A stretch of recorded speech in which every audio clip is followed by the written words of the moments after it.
Chicago, Illinois, Amerika Serikat. Jauh loh itu dari California. Berani banget dia umur 21 tahun. Dia memimpikan guys apa yang disebut the American Dream pada saat itu. Dia berharap bahwa ketika sampai di Amerika Serikat dia akan menemukan kehidupan yang lebih baik. Nah kebetulan salah satu kakak perempuannya itu udah pindah ke Amerika Serikat di Chicago. Jadi ketika Ben Hill tiba di Amerika Serikat dia tinggal dulu nih sama kakaknya. Tapi sesampainya di Amerika Serikat dia ngerasa bahwa namanya Ben Hill itu sedikit susah ya untuk diingat. Dia memutuskan untuk mengganti namanya menjadi Belle. Nah selama tinggal sama kakaknya yang namanya Nelly dan suaminya, Belle itu bekerja sebagai asisten rumah tangga. Dia bantu-bantu di rumah orang sampai suatu hari dia menemukan tawaran untuk pekerjaan lain sebagai butcher atau pemotong daging. Pekerjaan Belle di toko daging sebagai butcher karena memang untuk perempuan seusianya, Belle itu guys, perawakannya tuh gede, fisik itu kuat, tingginya 120 cm, berat badannya sekitar 95 sampai 115 kg. Dan kekuatannya ternyata bagus tuh dalam pekerjaan itu. 3 tahun setelah dia sampai di Chicago, suatu hari Belle tuh ketemu dengan seorang pria. Pria ini juga asalnya dari Norwegia. Namanya adalah Max Hitler Hansen. Karena sama-sama nih jatuhnya dari kampung yang sama, mereka nyambung. Semakin lama mengenal satu sama lain, ternyata mereka cocok. Jadi setelah melewati tahap PDKT, di tahun yang sama mereka memutuskan bahwa kamu PDKT tahun itu juga menikah. Zaman dulu gitu guys. Akhirnya mereka memutuskan untuk menikah dan tinggal di Chicago berdua. Belle yang akhirnya ketemu sama dambaan hatinya, si Max, happy banget di awal-awal pernikahan mereka. Mau ada cerita-cerita baik gitu. Indah, apalagi dari sisi finansial, mereka berdua itu bisa dibilang lebih dari cukup. Dan kalau misalkan kita ingat mimpinya Belle, ini tuh sudah mendekati apa yang dia dambakan dari kecil. Dia keluar dari desanya, dia datang ke kota yang lebih mewah pada saat itu, kota besar Chicago dan Amerika Serikat, bertemu dengan seorang pria mapan, menikah. 2 tahun kemudian mereka bangun sebuah toko permen, bangunannya kokoh di sudut Grand Avenue dan Elizabeth Street. Mereka jalankan toko itu bersama-sama. Tapi kata orang-orang juga namanya kehidupan ada roda yang berputar.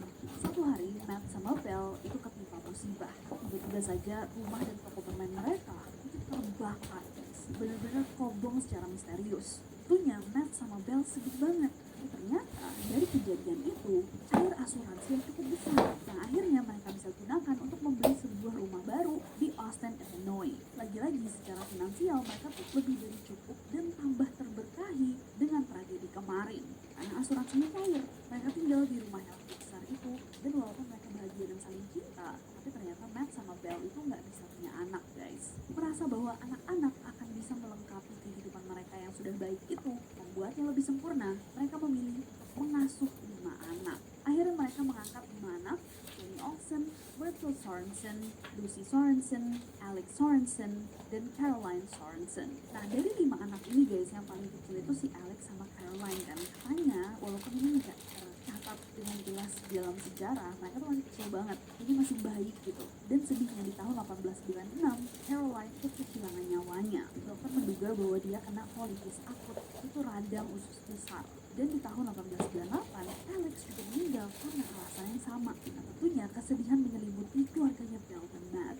Matt sama Belle itu dapat uang cair guys dari kompensasi jiwa kedua anaknya. Tentunya uang gak ada yang bisa menggantikan nyawa. Tapi Belle sempat mengatakan bahwa asuransi yang didapatkan itu juga kecil banget, terlalu kecil untuk nyawa kedua buah hatinya. Dan Belle setelah itu mengecek bahwa ternyata suaminya juga punya asuransi jiwa yang kecil. Akhirnya Belle memutuskan untuk membeli asuransi jiwa baru atas nama suaminya yang preminya itu lebih besar. 2 tahun kemudian pada 30 Juli tahun 1900, tragedi kembali mendatangi keluarga ini ketika Mads kehilangan nyawanya. Saat diperiksa sama dokter, Mads ternyata memiliki jantung yang besar. Jadi dokter berasumsi pada saat itu bahwa hilang nyawanya Mads itu disebabkan oleh gagal jantung. Nah, dari meninggalnya Mads, Belle kemudian mendapatkan uang dari asuransi sebesar 5.000 US dollars atau setara 3,4 miliar rupiah sekarang. Nah, pada saat itu di tengah duka yang menyelimuti keluarganya Belle, Mads, dan extended family mereka atau keluarga yang lebih besar, ada kecurigaan-kecurigaan kecil yang datang dari keluarganya Mads yang mencurigai bahwa Belle had something to do with his death.